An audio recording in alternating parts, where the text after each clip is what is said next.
আব্দুল আজিজ মুহাদ্দিসে দেহলভী রহমতুল্লাহের যুগে দাফন করার জন্য তার বন্ধু বান্ধবরা লাশ লইয়া কবরে নামছে, লাশ নিয়ে কবরে নামছে।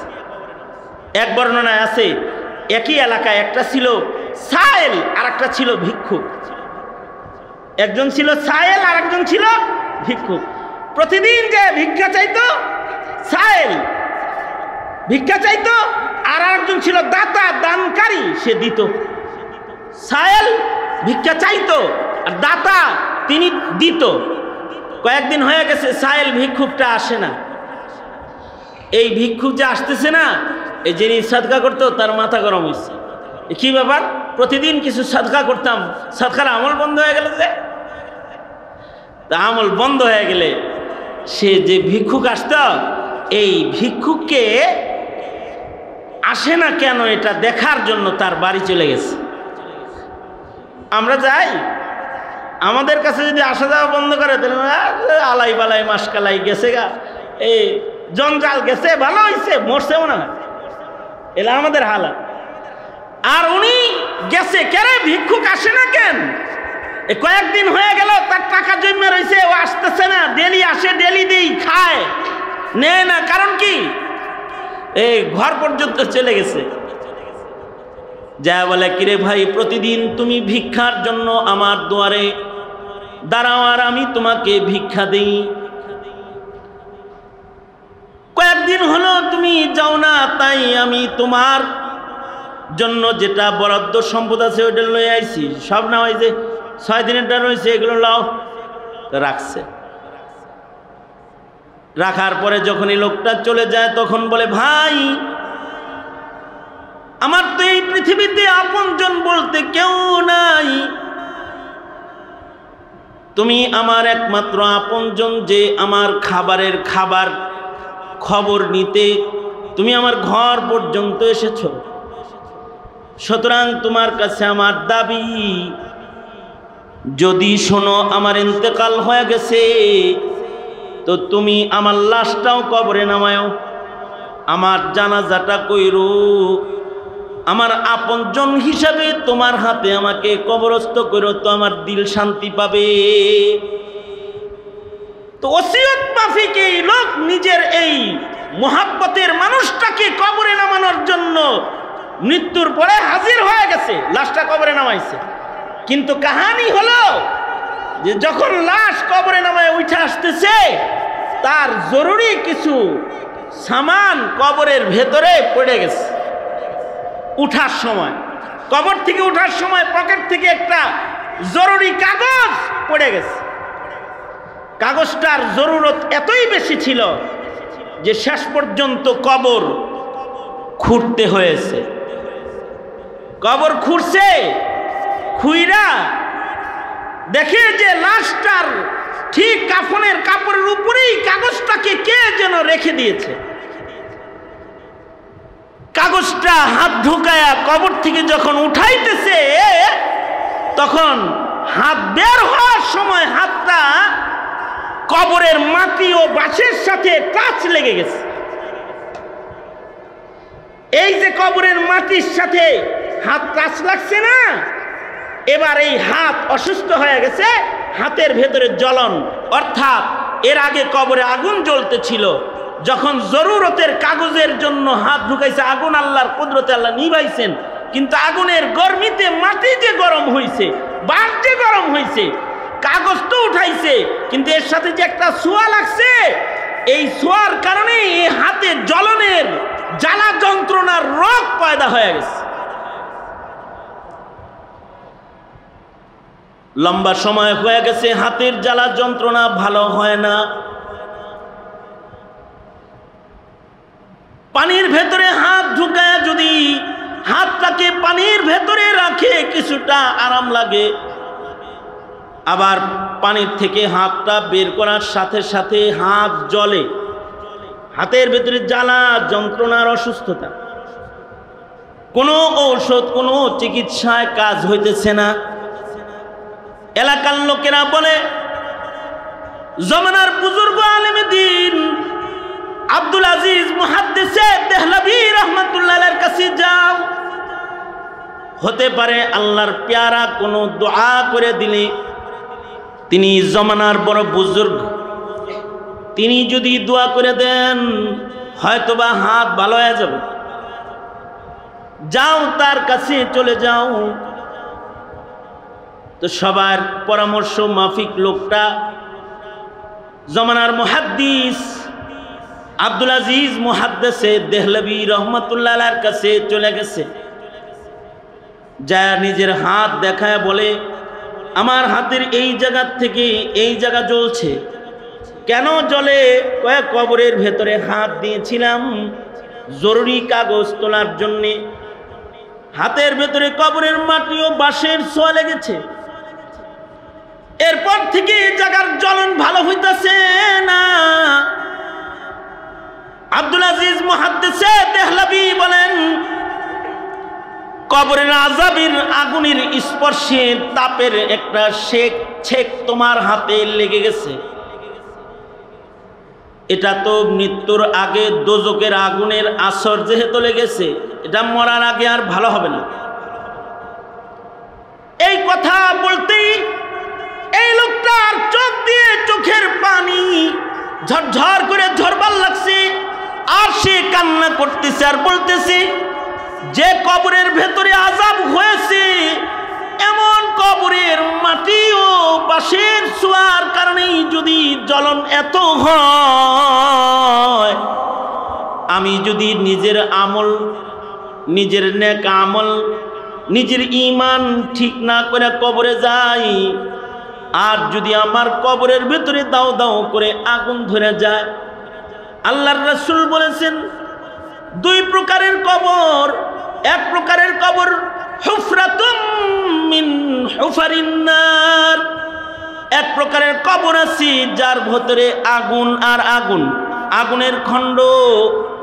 আর এক প্রকারের কবর আছে রাউজাতুম মিন রিয়াজিল জান্নাহ, নেক আমল লইয়া কবরে গেলে, ঈমান লইয়া কবরে গেলে, নেককারের কবর জান্নাতের বাগান, আর বদকারের কবর দোজকের খণ্ড। যদি আমার কবর যদি দোজকের খণ্ড হইয়া যায়, আরে কবরের আযাবের আসর মাটির ভিতরে আছে, সেই মাটির ছোঁয়া লাগলে যদি দেহের ভিতরে এত জ্বলন, এত অশান্তি হয়, তাহলে দোজকের খণ্ড যদি আমার কবর হয়, না জানি আমার কি হালত হবে। এই যে খৌফ ও খাশিয়াতে খোদাবন্দি, আল্লাহ পাকের আযাবের ভয়ে তাকে যে আক্রমণ করেছে, আর দোজকের ভয়ে সে আল্লাহ জাহান্নাম থেকে মুক্তি চাই বলে চিৎকার করে কান্না শুরু করেছে, আর তার চোখের পানি যে গড়াইয়া পড়েছে। আব্দুল আজিজ মুহাদ্দিসে দেহলভী সাথে সাথে তার হাত টান দিয়া তার চোখের পানিগুলো হাত দিয়া নিয়ে তার হাতের ভেতরে ডলে দিয়েছে। মুহাদ্দিসে দেহলভী চোখের পানি হাতে ডলার সাথে সাথে হাতের জ্বালা পোড়া বন্ধ হয়ে গেছে। এবার মুহাদ্দিসে দেহলভী বলে, শেখ আব্দুল আজিজ বলে, এই আমার দরবারের আমার মুরিদানেরা, আমার শাগরিদেরা, তোমরা কিন্তু এই হাত ভালো হওয়াটাকে আমার কারামত মনে করো না। এটা ফামান ইয়ামাল মিসকালা যাররাতিন খায়রান ইয়ারাহ।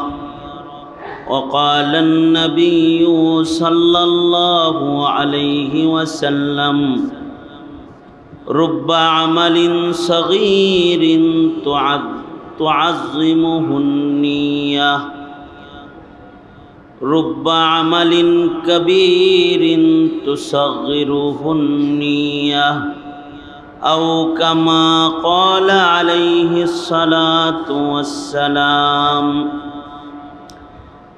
اللهم صل على محمد وعلى آل محمد كما صليت على إبراهيم وعلى آل إبراهيم إنك حميد مجيد আল্লাহুম্মা বারিক আলা মুহাম্মাদ ওয়া আলা আলি মুহাম্মাদ কামা বারাকতা আলা ইব্রাহিম ওয়া আলা আলি ইব্রাহিম ইন্নাকা হামিদুম মাজিদ। আলহামদুলিল্লাহ। আয়োজিত মহতি মাহফিলের মোহতারাম সাদার, উপস্থিত হাজরাত, বুজুর্গ, উলামায়ে কেরাম, সম্মুখপানে সমবেত দিন প্রিয়, ইসলাম প্রিয়, দিনদার ইমানদার মুমিন মুসলমান ভাইয়েরা, আল্লাহর দরবারে শকর, আল্লাহ তাআলা আমাদেরকে দ্বীনি পরিবেশে, দ্বীনি নসিহতের মজলিসে একত্রিত হওয়ার তৌফিক দান করেছেন।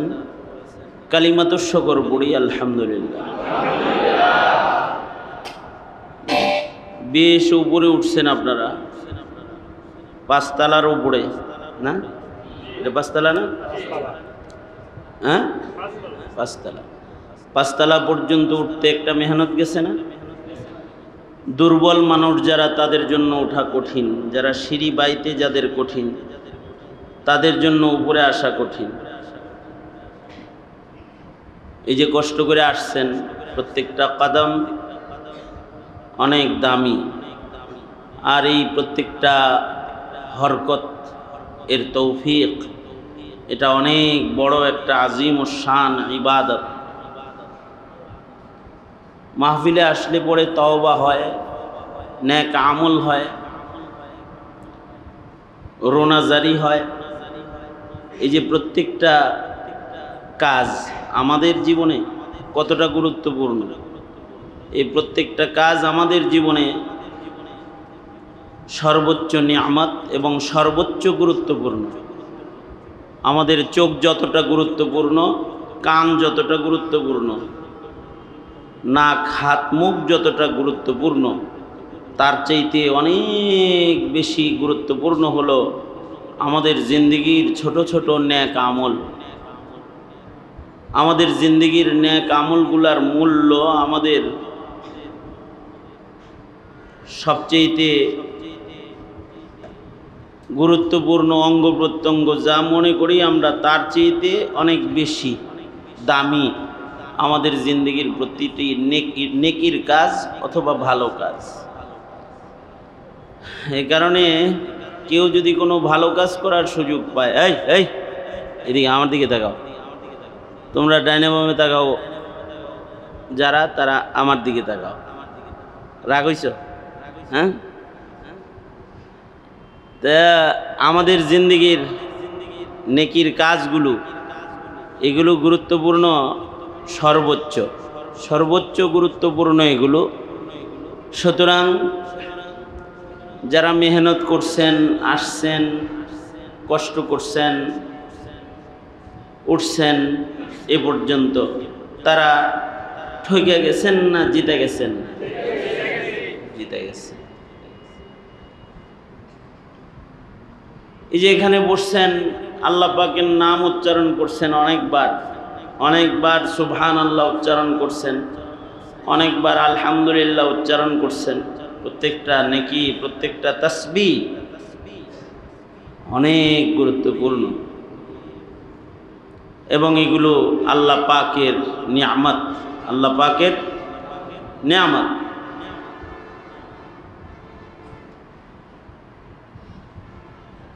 যাদেরকে আল্লাহ তাআলা নেকির কাজ করার সুযোগ দেয়, তাদেরকে আল্লাহ তাআলা সবচেয়ে বড় নিয়ামতটা দিয়ে দেয়। টাকা বড় নিয়ামত না নেকি বড় নিয়ামত? যাদেরকে আল্লাহ ক্ষমতা দান করে, দুনিয়ার জিন্দেগিতে তাদেরকে ইজ্জতের চেয়ার দেয়, আর কাউকে আল্লাহ তাআলা ইবাদতের তৌফিক দান। ইবাদতের তৌফিকের মসনদটা ক্ষমতার মসনদের চাইতে কম দামি না বেশি দামি?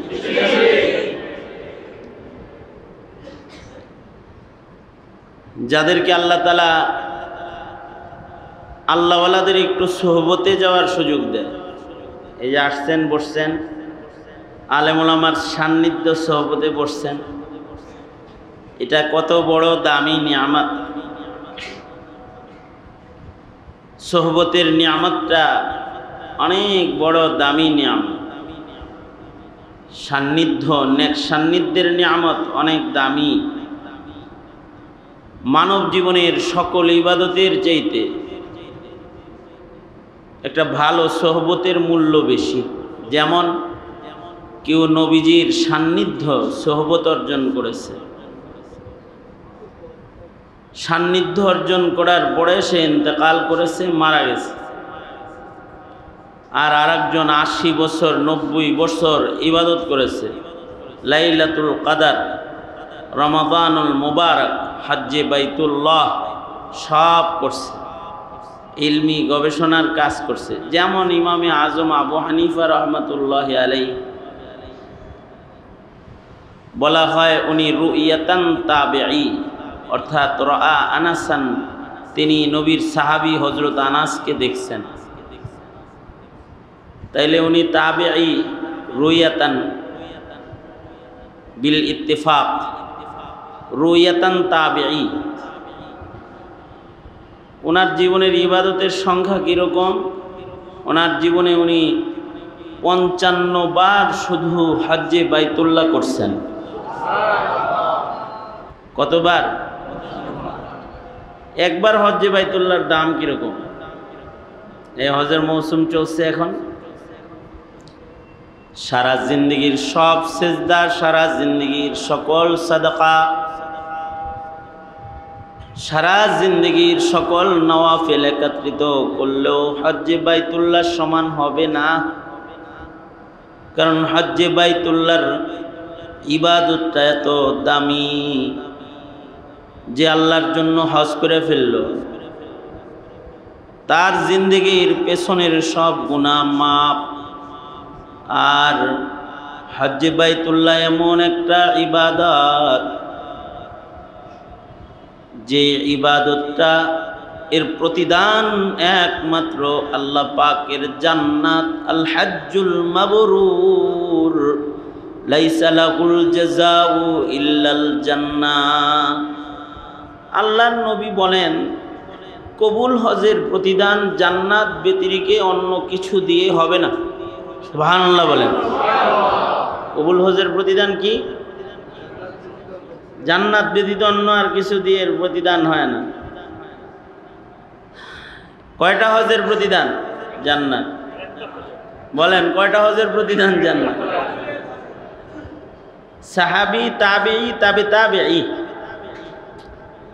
এই তিন যুগে কেউ যদি হজ্জে বাইতুল্লাহ করে মারা যায়, তাইলে আকীদা ছিল ওই সময়ের মানুষের যে এই লোকটারে আল্লাহ তাআলা জান্নাতে দিব, এর লেগে হজ করায় আল্লাহর কাছে সব মাফ করায় লয়ে গেছে।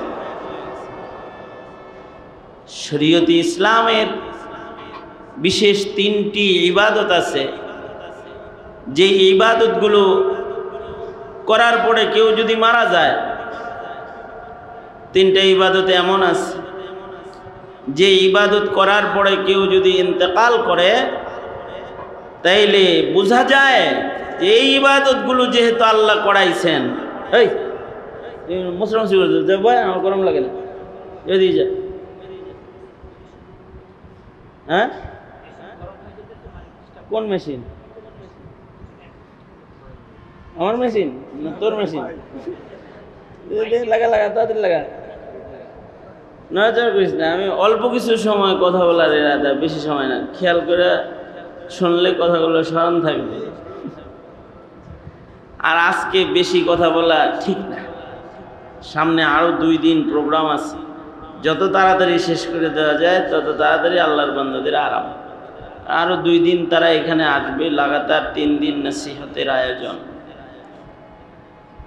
ইশার করতে হয়, পরের দিনগুলোর জন্য ইশার করা।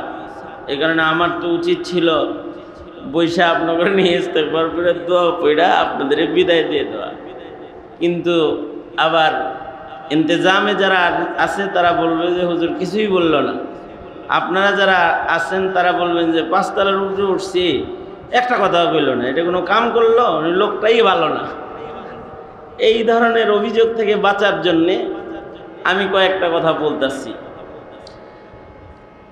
তাই আমি আবার বলি, কয়টা ইবাদত করার পরে ইন্তেকাল হইলে মনে করা হয় যে খুশনসিব বান্দা, আল্লাহ একে জান্নাত দেওয়ার জন্যই এই কামটা করছে।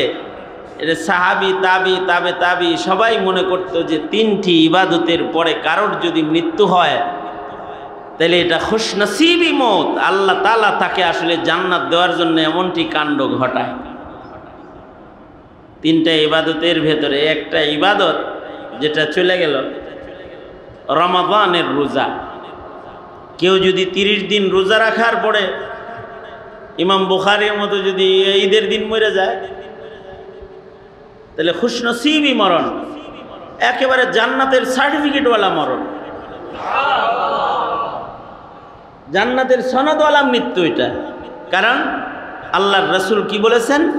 আল্লাহর রাসূল বলেছেন, قال رسول الله صلى الله عليه وسلم من صام إيمانا واحتسابا غفر له ما تقدم من ذنبه। আল্লাহর রাসূল সাল্লাল্লাহু আলাইহি ওয়াসাল্লাম বলেন,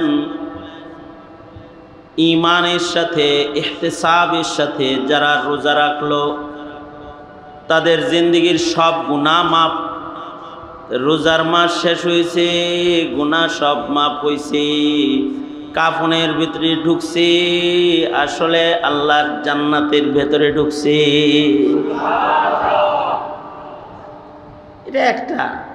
আর একটা ইবাদত হলো কারোর যদি উমরা নসিব হয়, কেউ যদি বাইতুল্লাহ চলে যায়, কাবা ঘর তওয়াফ করে, সাফা মারওয়ার সাই করে, এটা যদি কারোর সুযোগ হয়ে যায় তাহলে আল্লাহ যাকে তার ঘরে ডেকে নেওয়ার পরে, উমরা করার পরে যদি কাউকে নিয়ে যায় তাহলে বোঝা যায় যে আল্লাহ আল্লাহর প্রিয় বানায়া সিল লাগায় আল্লাহর কাছে টান দেয়, আর টান দিয়ে নিয়ে যায় যে আয় আমার কাছে চলে আয় সরাসরি। আর একটা আমল হলো কারোর যদি আরাফার হাজিরা নসিব হয়ে যায়, ইয়াউমুল আরাফাতে, আরাফার মাঠে কেউ যদি চলে যায়, আল হাজ্জু আল আরাফা, কেউ যদি আরাফার মাঠে গেল তাহলে সে হাজি হয়ে গেল, তার জীবনের সব গুনাহ মাফ। রিওয়ায়াতে আছে আরাফার দিনে আরাফার উপর দিয়ে কেউ যদি সওয়ারিতে ঘুমন্ত অবস্থায়ও আরাফা অতিক্রম করে ইয়াউমুল আরাফাতে অতিক্রম করে চলে যায় তাইলে ওখানে আল্লাহর ক্ষমার দস্তরখানটা এত বিস্তৃত যে এই লোকের জীবনের সব গুনাহ আল্লাহ তাআলা সাথে সাথে মাফ করে দেয়। তাহলে একটা আরাফার হাজিরার কিরকম দাম, যে আরাফার কারণে সে হাজি হয়ে গেল, আরাফার কারণে তার জীবনের সব গুনাহ, বলেন সব গুনাহ মাফ হয়ে গেল। সব গুনাহ যার মাফ হইল তার কি দোজখ রইল না, সে জান্নাতি হয়ে গেল। এই রকম হজ্জে বাইতুল্লাহ ইমামে আজম আবু হানিফা রাহমাতুল্লাহ আলাইহি করছেন 55 বার, শুধু হজ করছেন 55 বার। উমরা এগুলোর কোনো হিসাব নাই। হযরত উমর 5 বার হজ্জে বাইতুল্লাহ করেছেন। আল্লাহর রাসূলের ওফাতের পরে ওনারা বেঁচে ছিলেনই বা কতদিন? মদিনার থেকে মক্কায় পায়ে হেঁটে যেতে হতো, তার ভেতরেও 5 বার হজ করছেন। বারবার গেছেন কেন? হযরত উমরে বলা হয়েছে হজের দাম বেশি না সদকার দাম বেশি, এত বারবার যাওয়ান লাগবো কেন? হযরত উমর কয় কিসের সাথে কি মিল দেয়, কিসের সাথে কি, মানে আমাদের দেশে বলে না কি এর লগে কি পান্তাভাতে কি, এরকম কোন ইবাদতের মিল কিসের সাথে দিতেছে? হজ্জে বাইতুল্লাহ যদি কারোর সুযোগ হয়ে যায় তাহলে তো শরীয়তে ইসলামের সবচেয়ে আজিমুস শান ইবাদত তার নসিব হয়ে গেল, যে 5 বছরের 5 দিনের বদলায় তার 80 বছরের সব গুনাহ মাফ করে আল্লাহ তাকে ওলি বানায় দিবে। সর্বোচ্চ কঠিন ও ফজিলতপূর্ণ ইবাদত।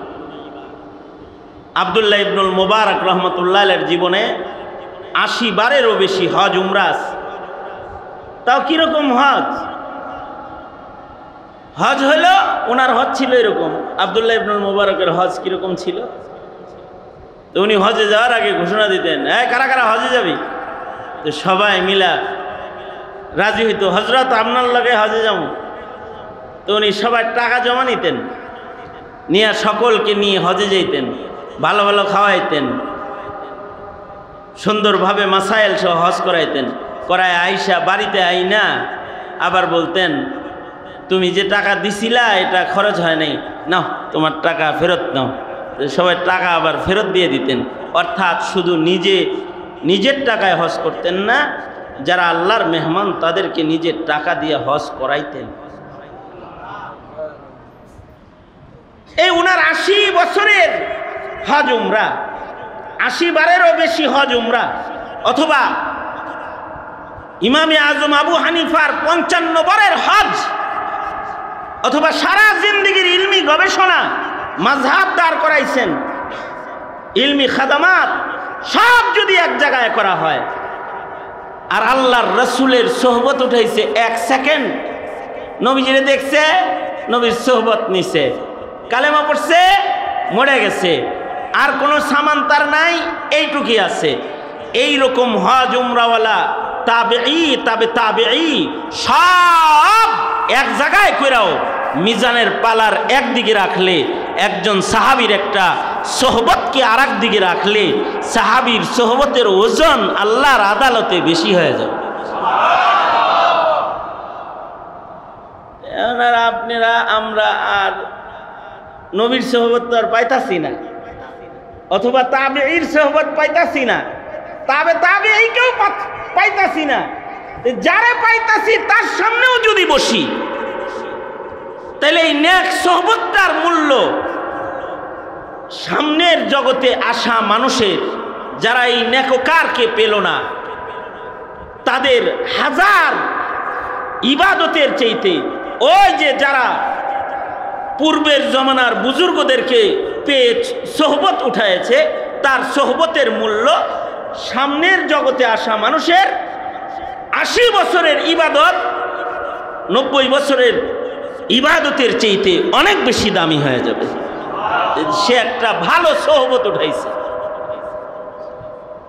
এই জমানায় মাহফিলগুলোতে আপনারা যাদেরকে পান, যে সকল মানুষগুলো আসে, আগামীর প্রজন্ম তাদের হয়তো পাবে না, তাদের ইবাদতের চাইতে আপনাদের এই সান্নিধ্যের মূল্য বেশি হবে, এটাই প্রমাণ করে। তাহলে এত বড় একটা নেকির কাম, এটার শুকরিয়া আছে না? শুকরিয়া কখন করবে? যখন সে এটার মূল্য বুঝবে তখন করবে। মানুষ চোখের কদর করে, চোখের কদর করে না, কানের কদর করে না, দাঁতের কদর করে না।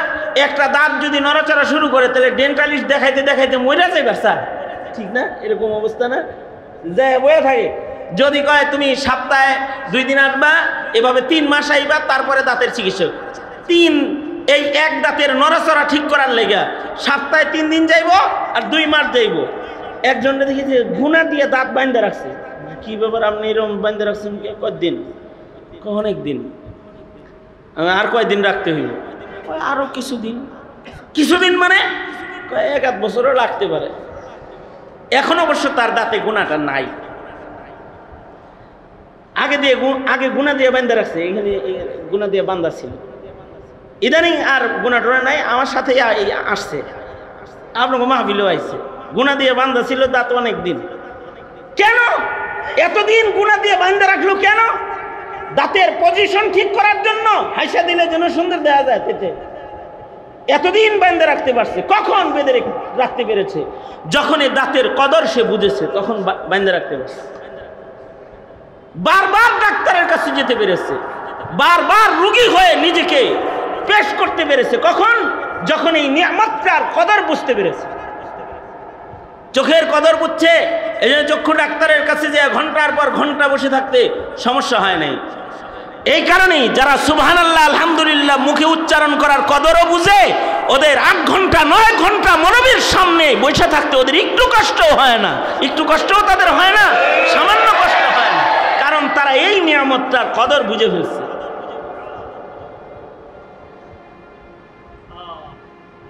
এজন্য আগে তো নিয়ামতের কদর বুঝতে হবে না।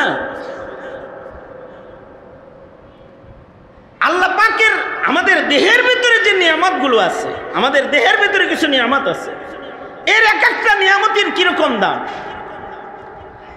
আমাদের এক বুজুর্গ এক মসজিদে গেছেন, যা দেখে মসজিদের এরকম পিলারের সাথে হেলান দিয়ে একজন বয়ে বয়ে ঘুমাইতেছে। তো উনি যে জিজ্ঞেস করছেন, এই তুমি হেলান দিয়ে ঘুমাও কেন, সোজা শুয়ে পড়ো। তো উনি বলে কি, আমার জন্য শোয়ার সুযোগ নাই, 21 বছর হয়ে গেছে, মুঝে লেট কর সোনা नहीं आता, আমি 21 বছর ধরে এরকম বসে ঘুমাই, শুয়ে ঘুমাইতে পারি না। কত বছর? 21 বছর। আমিও 4 মাস শুয়ে ঘুমাইতে পারিনি। কয় মাস? 4 মাস এমন গেছে যে 4 মাসের ভেতরে লেট কর সোনা नहीं आया, সোজা হয়ে শোয়ার সুযোগ হয় নাই 4 মাস। কারণ কি? কারণ হাতের স্টিক নড়বড়ে হয়ে গেছে, এখানে একটা রড লাগানো ছিল, এটা নড়বড়ে হয়ে গেছে, এখন শুইলে হাত রাখতে পারি না, ধরে রাখলে ব্যথা কম থাকে, শুয়ে থাকলে ব্যথা বেশি করে। তো বসে বসে 4 মাস লেট কর সোনা नहीं आया, নিজের সোজা হয়ে শোয়ার সুযোগ হলো না। কয় মাস? 4 মাস। তো ওনারে বলতেছে, তুমি শুয়ে ঘুমাও না কেন? আমি শুয়ে ঘুমাই না, 21 বছর হয়ে গেছে, মুঝে লেট কর সোনা नहीं आता। কেন? তো ওই লোক বলতেছে, আমি একটা নিয়ামত থেকে বঞ্চিত হয়ে গেছি 21 বছর আগে। কি নিয়ামত? আমার খাদ্য থলে যেটা আছে, পাকস্থলী, খাদ্য থলের মুখের ভেতরে যে টিউবটা আল্লাহ তাআলা কুদরতিভাবে লাগাইয়া দিচ্ছেন, যেই টিউবটা দিয়ে খাবার ভেতরে ঢুকে কিন্তু উল্টা পথে খাবার বের হয় না, যে পথে ঢুকলো সে পথে বের হয় না, পেছনের 2 পথে বের হয়। ঢুকে কিন্তু এক পথে মানুষের খাবার দাবার। অফি আনফুসিকুম আফালা তুবসিরুন এর বিশ্লেষণ করতে গিয়ে ইমাম বুখারী রাহমাতুল্লাহ আলাইহি বলছেন, দেখছো খাও পান করো একটা দিয়া, কিন্তু বাইরে হয় 2টা দিয়া। আল্লাহর অনেক বড় নিয়ামত। তুমি যেহেতু পানি খাইলাও মুখ দিয়া, খানা খাইলাও মুখ দিয়া, কিন্তু পানি বের করলা সামনে দিয়া, আর খাবারের মলমূত্র বের করলা পিছন দিক দিয়ে, আল্লাহ বের করে দিল। এটা আল্লাহর নিয়ামত। যদি আল্লাহ খাওয়ার লাইন যেরকম একটা রাখছে, খালি বাইরে হওয়ার লাইন যদি একটা রাখতো, তাহলে এইরকম বইয়া ওয়া শুনতে পারতাম না, দুর্গন্ধ হইতো একজনের গায়ের থেকে আরেকজন। আরে খালি হাওয়া বাইরে উঠে চলে যাও, একসাথে জামাতে বসে রয়েছে, একটু হাওয়া নির্গত হয়েছে, তো পাশের লোকজন উঠে চলে যাবে। হাওয়া বের হয়েই যদি চলে যায়, যদি পানি আর শক্ত জিনিস যদি একই পথ দিয়ে বের হইতো, তাহলে 24 ঘন্টা ওখান দিয়ে পায়খানা পথ দিয়ে নাপাক নির্গত হইতো। একজন আরেকজনের পাশে বসে খাবার এক দস্তরখানে খেতে পারতাম না, এক কাতারে নামাজ পড়তে পারতাম না, একসাথে বসতে পারতাম না। কত বড় নিয়ামত!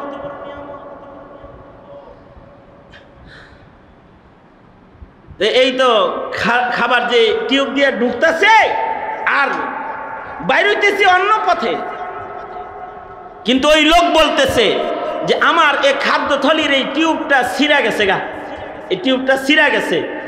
বলের ভেতরে যেরকম টিউব লাগানো আছে, বাতাস ভেতরে যায় কিন্তু উল্টা দিকে বের হয় না। ট্রাকের চাক্কার ভেতরে টিউব আছে, বাতাস ভেতরে ঢুকে ওই পথে বের হয় না, প্রয়োজনে টিউব টায়ার ছিঁড়া বাইরে হয়ে যাইব, কিন্তু এই পথে বাইরে হইতেছে না। এইরকম একটা টিউব মানুষের খাদ্য থলির মাথায়ও আছে। এ কারণে খাবার খাওয়ার পরে যদি পেছনের 2 পায়ে বেঁধে মাথা নিচের দিকে দিয়ে লটকায়ও দেওয়া হয়, তাও পেটের খাবার নাক মুখ দিয়ে বের হয়ে আসে না। এই লোক বলে 21 বছর আগে আমার এই টিউবটা ছিঁড়া গেছে, এটার চিকিৎসা নাই। শুধু এই টিউবটা ছিঁড়ে যাওয়ার কারণে আল্লাহ পাকের একটা নিয়ামত আমার হারায় গেছে। এখন আমার 21 বছর যাবত আমার শুয়া ঘুমানো হারাম হয়ে গেছে। জানি না যতদিন বেঁচে থাকবো তো আমার শুয়ে ঘুমানোর সুযোগ হয়তো আর হবে না, কারণ আমি খাবার খেয়ে শুইলে আমার পেটের জিনিস মুখ দিয়া নাক দিয়া বের হয়ে যায়। নাউজুবিল্লাহ। কয়টা নিয়ামত? একটা নিয়ামত। এইরকম অগণিত অসংখ্য নিয়ামত আমাদেরকে আল্লাহ তাআলা দান করছেন। এই সব নাজ নিয়ামত একত্রিত করলেও একটা ইবাদতের সমান হবে না, আর অনেকগুলো ইবাদত একত্রিত করলেও সোহবতের নিয়ামতের সমান হবে না। যার সোহবতের নিয়ামত হাসিল হয়ে গেছে এটা সমান হবে না। একটা সুবহানাল্লাহর মূল্য এই সব দিয়া হবে না, এই সব নিয়ামত দিয়া হবে না। এই চোখ, কান, নাক এগুলো কিছুই নাই একজনের, কিন্তু তার মুখে আছে আল্লাহ আল্লাহ আল্লাহ আল্লাহ। তো লা তাকুমুস সাআহ, কিয়ামত সংগঠিত হবে না। কত বড় নিয়ামতে আওয়াজটা, আল্লাহু আকবার কবীর। কত বড় নিয়ামত! আল্লাহর রাসূল বলেছেন আল্লাহ আল্লাহ বলনেওয়ালা একজন মানুষ থাকতেও কিয়ামত সংগঠিত হবে না। তার মানে এইগুলোর দাম না, এইটার সুবহানাল্লাহ আল্লাহ আল্লাহ এটার দাম। আল্লাহ আল্লাহ আল্লাহ আল্লাহ এটার দাম। এটা এত বড় নিয়ামত যেই সব নাজ নিয়ামতের চন্দ্র সূর্য আসমান জমিন আল্লাহ পাকের নাজ নিয়ামত এই সব তছনছ করে দিবেন আল্লাহ তাআলা যদি একটা নিয়ামত না থাকে। আল্লাহ আল্লাহ আল্লাহ আল্লাহ না। আর এই সব নিয়ামত একত্রিত করলো আল্লাহ আল্লাহ জিকিরের শুধু এই ইবাদত না, হজের ইবাদত, যাকাতের ইবাদত, সব ইবাদত একত্রিত করলে একটা দামি সোহবতের সমান হবে না। এ কারণে এই সোহবতে গেলে পরে দিল নরম হয়, কারণ সোহবতে গেলে পরে মানুষের হৃদয়ের ভেতরে তাকওয়াল্লাহ হয়। সোহবতে সালেহ তুরা সালেহ কুনাদ, সোহবতে তালেহ তুরা তালেহ কুনাদ। নেক সঙ্গ মানুষকে নেককার বানায়। নেককারদের সোহবতে যখন চলে যায় তো দিল নরম হয়ে যায়, দিলের ভেতরে তাকওয়া খাউফ ও খাশিয়াত এসে যায়। শক্ত দিলওয়ালা মানুষটার চোখে পানি এসে যায়। সারা বছর নামাজ পড়ে নাই, ঠিক মতো ইবাদত করে নাই, কিন্তু একজন আল্লাহওয়ালার সোহবতের আসর তার দিলের উপরে এমন ভাবে পড়েছে যে তার শক্ত হৃদয় নরম হয়ে গেছে, চোখের পানি তার বের হয়ে গেছে। গিয়ে তার এক ফোঁটা চোখের পানি বের হয়েছে। এক ফোঁটা চোখের পানির মূল্য কত জানো? একটা ফোঁটা চোখের পানি হলে দোজখের আগুন নিভে যাবে। মানুষের চোখ দিয়ে দুই প্রকারের পানি বের হয়। এক প্রকারের পানি হলো পেরেশানির পানি, মানব চক্ষু দিয়ে বের হয়। আর এক প্রকারের পানি হলো খাউফ ও খাশিয়াতের পানি, মানব চক্ষু দিয়ে বের হয়। আল্লাহর ভয়ের পানি, কতরাতুদ্দুমা, যেটা চোখের পানি খাশিয়াতুল্লাহর কারণে, যেটা গড়ায় পড়ে মিন খাশিয়াতিল্লাহ, আল্লাহর ভয়ে। ফাফাজাত আইনাহু, যেটার আলোচনা আছে হাদিস, যে চোখের পানি দিয়ে তার চোখ ভরে গেছে, গড়ায় পড়ে গেছে, চক্ষু ভিজে গেছে পানির দ্বারা। কি হবে এই চোখের পানি? খালি চোখে পানি আসলে কি হবে? চোখে পানি আসলে লাভ হবে হলো যে ময়দানে মাহশারে আল্লাহ তাআলা আরশে আজিমের ছায়া দান করবে। এটা নেক সান্নিধ্য ছাড়া আসে না। বাপ মরে গেলে অনেকে কান্দে, মা মরে গেলে অনেকে কান্দে, সন্তান মারা গেলে অনেকে কান্দে, সম্পদে আগুন ধরে গেলে অনেকে কান্দে, কিন্তু সোহবতে গেলে ফাফাজাত আইনাহু, আল্লাহর ভয়ে তার চোখে পানি আসে। সোহবতে গেলে এই যে চোখের পানি আসে, এটার দাম কত, মূল্য কত? এক ফুটা চোখের পানি হলে দোজখ নিভে যাবে। আব্দুল আজিজ মুহাদ্দিসে দেহলভী রহমতুল্লাহ আলাইহি, লম্বা সময় নেওয়ার এরাদা নাই, এই কথাটা খালি বুঝে যান।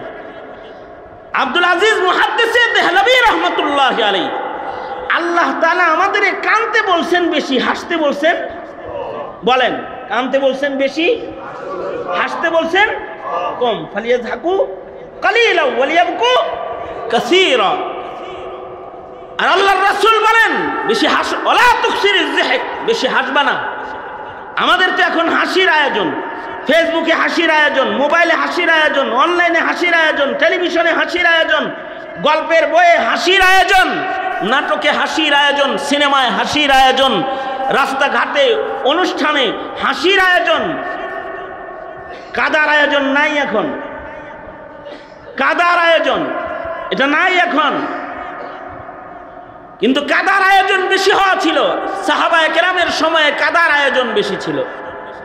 কাদা, কারণ কাঁদলে পরে চোখের পানির অনেক মূল্য। দুঃখে পড়ে কান্না না, আল্লাহর ভয়ে কান্না।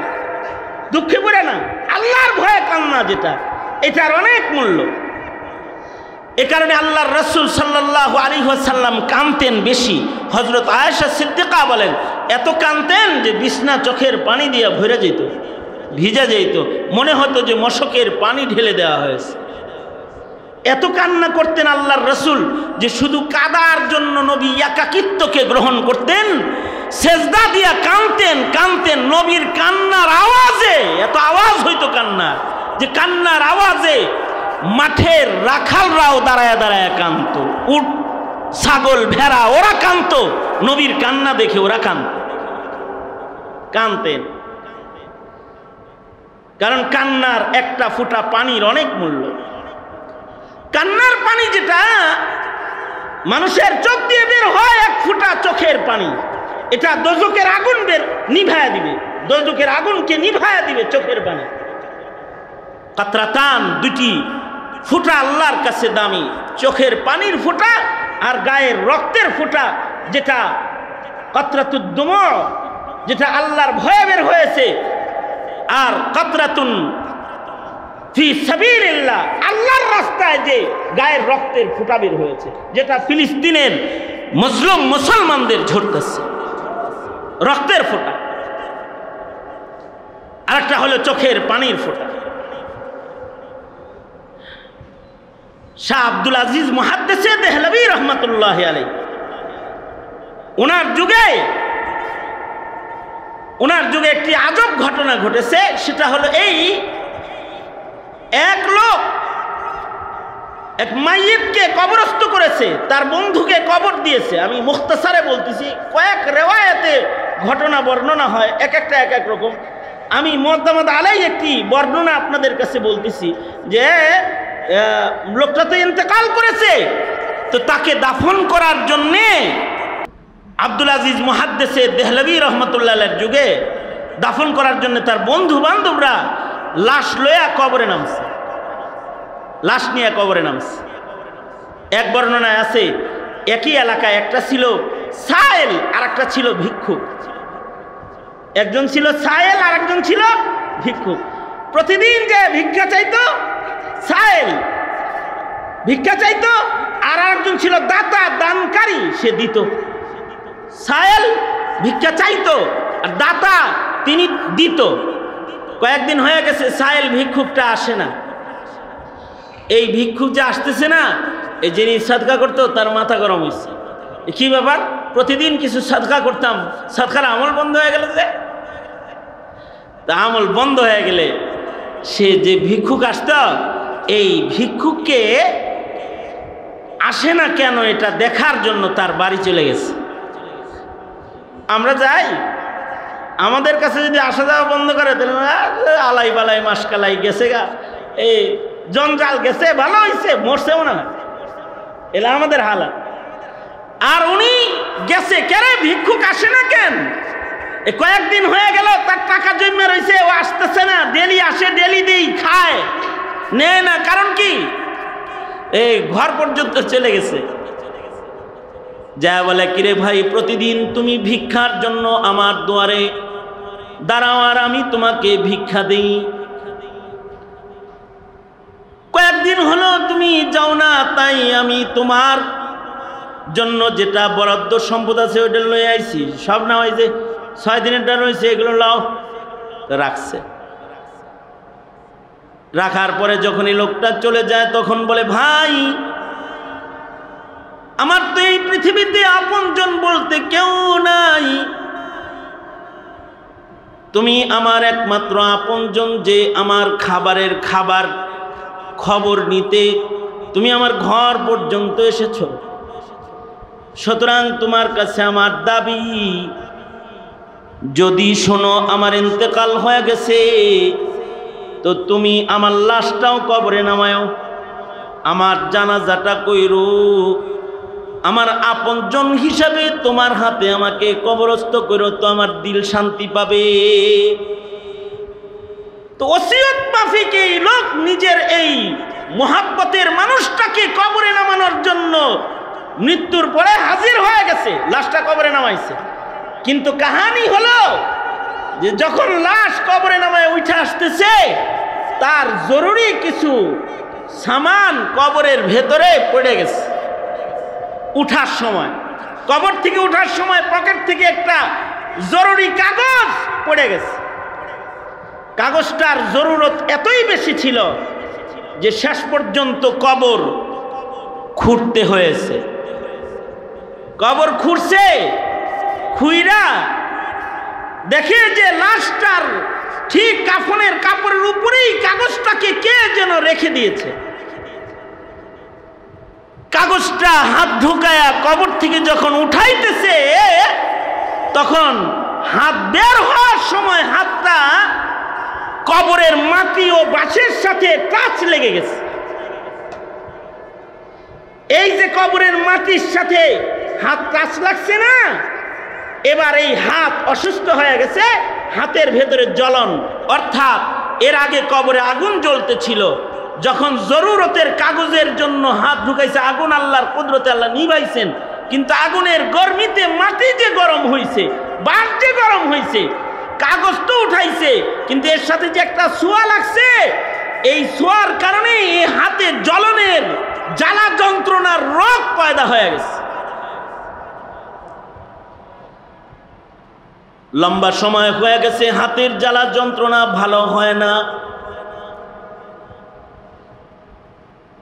পানির ভেতরে হাত ঢুকায় যদি হাতটাকে পানির ভেতরে রাখে কিছুটা আরাম লাগে, আবার পানির থেকে হাতটা বের করার সাথে সাথে হাত জ্বলে, হাতের ভেতরে জ্বালা যন্ত্রণার অসুস্থতা, কোনো ঔষধ কোনো চিকিৎসায় কাজ হইতেছে না।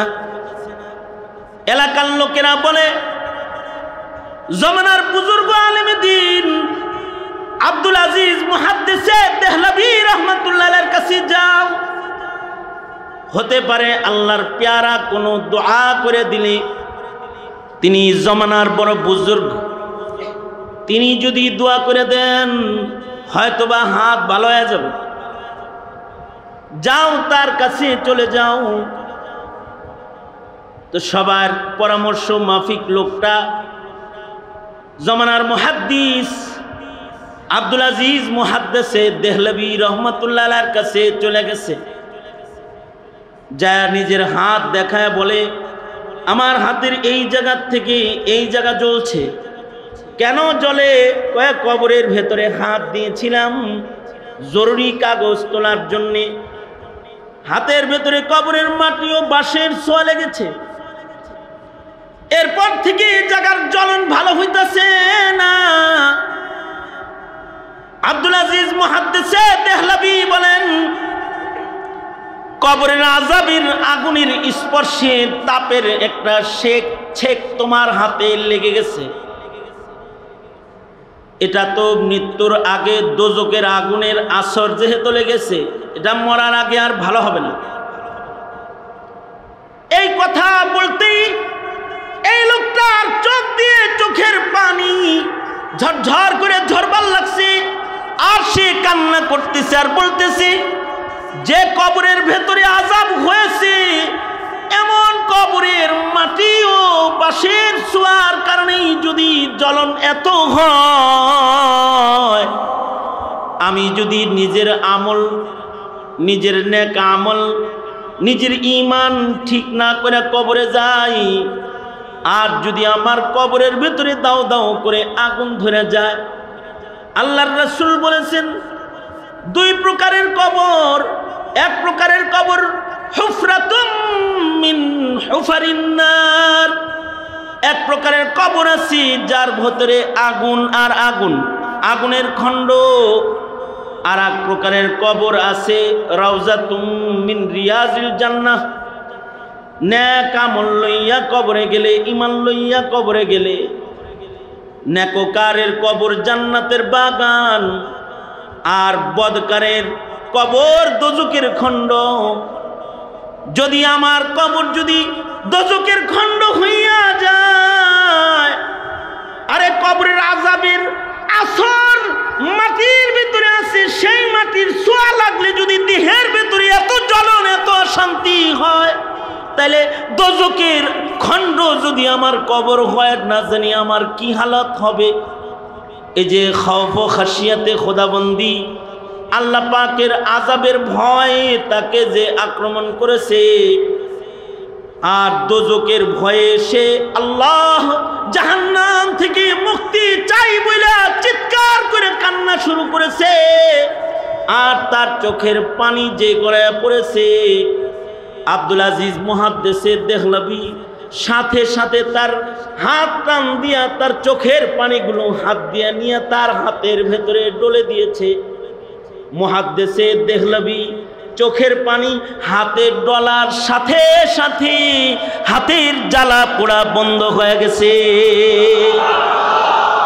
এবার মুহাদ্দিসে দেহলভী বলে, শেখ আব্দুল আজিজ বলে, এই আমার দরবারের আমার মুরিদানেরা, আমার শাগরিদেরা, তোমরা কিন্তু এই হাত ভালো হওয়াটাকে আমার কারামত মনে করো না। এটা আমার কারামত নয়, এটা হলো আল্লাহর ভয়ে, দোজকের আগুনের ভয়ে গড়ায় পড়া চোখের পানির পাওয়ার। এ চোখের পানি একমাত্র দোজকের আগুনকে নিভানোর মতো পানি। দুনিয়ার আগুন সাধারণ পানি দিয়ে নিভে, কিন্তু দোজকের আগুন কিন্তু চোখের পানি ছাড়া নিভে না। চোখের পানি লাগাইছি তো দোজকের আগুনের জ্বালা পোড়া ভালো হয়ে গেছে। এ কারণে বুজুর্গদের কাছে কখনো কখনো নিজের পেছনের গুনাহের স্মরণে কান্না করার নিয়ত করেই যেতে হয়, যে বলবো ওনার সামনে, কাঁদবো আমি, দু ফোঁটা চোখের পানি ফেলবো আমার চোখ থেকে, আল্লাহর আযাব দোজখ থেকে বাঁচার আশা। এটাই নিয়ত করে যাবে যে চোখের পানি ফেলবে, এটাই নিয়ত করে যাবে যে একটু আল্লাহর নামের আওয়াজ, সুবহানাল্লাহ, আলহামদুলিল্লাহ, জিকরুল্লাহর আওয়াজ দেবে। কারণ ফামান ইয়ামাল মিসকালা যাররাতিন খায়রান ইয়ারা, জীবনের এক যাররা পরিমাণ নেকির কাজ যেটা, এটা নামায়ে আমালে থাকবে। আর এই নেকির কাজগুলোই বান্দার দোজখের আগুন থেকে মুক্তির জন্য সামান। তার জিন্দেগির নেকির কামগুলাই তার জীবনের সবচেয়ে বড় দামি নিয়ামত। আল্লাহু আকবার বলেন, এটা সবচেয়ে দামি নিয়ামত। নেকির কাজের চেয়ে বড় দামি নিয়ামত আর নাই। হ্যাঁ, মানব জীবনের কখনো কখনো ছোট ছোট নেকির কাজগুলো বান্দার দোজখের আগুন থেকে মুক্তির কারণ হয়ে যায়। দোয়া করি 3 দিন ব্যাপী মহতী সম্মেলনের আজকের প্রথম দিনের এই 5 তারা পর্যন্ত উঠা, 2টা কথা শোনা, একটু চোখ শীতল হওয়া, হাফাজাত আইনা, চোখের কোনায় একটু পানি আসা, আল্লাহর ভয় আসা, কবরের ভয় আসা, এইটাও অনেক বড় দামি ইবাদত। এইটার উসিলা আল্লাহ আমাকে মাফ করে দেয়। ওই সামনের 2 দিন এই আমলই হবে। একটু আল্লাহওয়ালাদের কাছে বসলে আল্লাহর নাম হবে, একটু চোখে পানি আসবে। আল্লাহ আমাদেরকে তৌফিক দান করেন, এই নিয়ামতগুলোর কদর করার তৌফিক দান করেন। সবাই ইস্তিগফার পড়েন, আস্তাগফিরুল্লাহ রাব্বি من كل ذنب وأتوب إليه لا حول ولا قوة إلا بالله العلي العظيم أستغفر الله الذي لا إله إلا هو الحي القيوم وأتوب إليه الحمد لله رب العالمين والصلاة والسلام على سيد الأنبياء والمرسلين محمد وعلى آله وأصحابه أجمعين ربنا آتنا في الدنيا حسنة وفي الآخرة حسنة وقنا عذاب النار رب ارحمهما كما ربياني صغيرا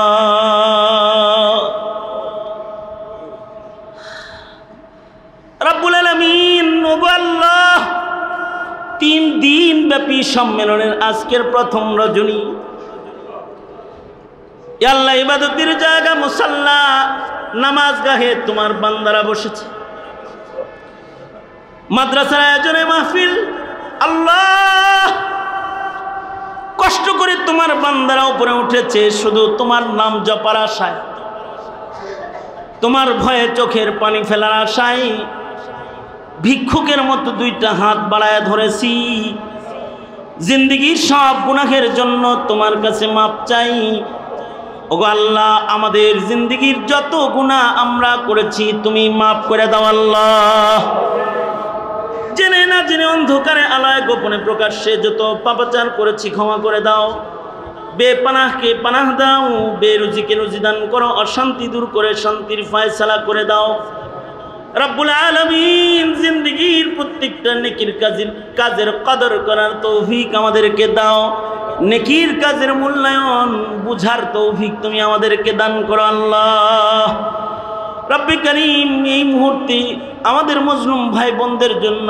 তোমার কাছে দরখাস্ত ফিলিস্তিনের মজলুমদের জন্য মদত পাঠায় দাও আল্লাহ বাংলার জমিনে শান্তি দান করো আমরা যারা হাত তুলেছি আল্লাহ কার মনের কি আশা কার মনের কি ব্যথা সব তুমি জানো ওগো আল্লাহ সবার মনের নেক আশাগুলো নেক কথাগুলো কবুল মঞ্জুর করে নাও রব্বুল আলামিন আমরা যারা হাত তুলেছি জানি না কার মা নাই কার বাপ নাই অনেক নিজের হাতে নিজের মা কবরে রেখেছে আল্লাহ অনেক নিজের হাতে নিজের বাপ কবরে রেখেছে জীবনে কোনোদিন মা ডাক নসিব হবে না জীবনে কোনোদিন আব্বা ডাক যাদের নসিব হবে না ওগো রব্বুল আলামিন যাদের পিতামাতা কবর জগতে চলে গেছে তাদের মা বাবার কবরগুলা জান্নাতের বাগান বানায় দাও আল্লাহ যাদের মা বাবা আছে হায়াত বাড়ায় দাও বেশি বেশি করে খিদমত করতে পারে তৌফিক দাও হজ্জে বাইতুল্লাহর মৌসুম চলছে আল্লাহ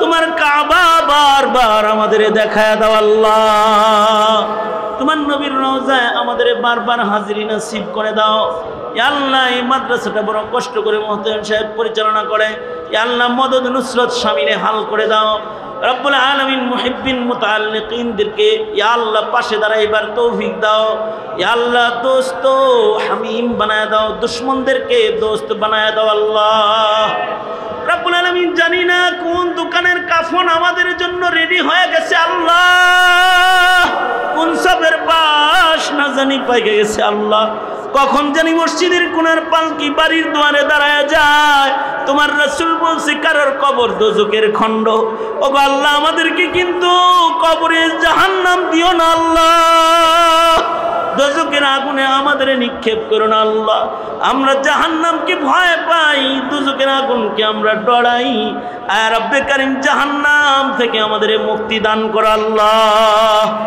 রব্বুল আলামিন সারা দুনিয়ায় মুসলমানদের জন্য তুমি ইয়া আল্লাহ ফুতুহাতের দরওয়াজা খুলে দাও নুসরাত শামিলে হাল করে দাও ইয়া আল্লাহ জুলম সিতম থেকে হার কিসমের মধ্যে মুমিন মুসলমানদেরকে তুমি বাঁচাও اللهم اجعل ثارنا على من ظلمنا وانصرنا على من عادانا ولا تجعل مصيبتنا في ديننا ولا تجعل الدنيا أكبر همنا ولا مبلغ علمنا ولا غاية رغبتنا ولا تسلط علينا من لا يرحمنا اللهم زدنا ولا